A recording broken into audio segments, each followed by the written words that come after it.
Studying means starting a new chapter, jumping headfirst into a new life, hands-on, mobilizing your synapses, intergalactically, practically, picking a study partner and learning lots of new things, networking, quenching your thirst for knowledge, learning about caffeine and its effects, procrastinating, getting lost in time.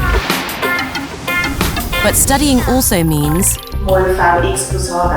practicing, analysing case studies, acquiring knowledge, being resilient, gritting your teeth, and staying focused.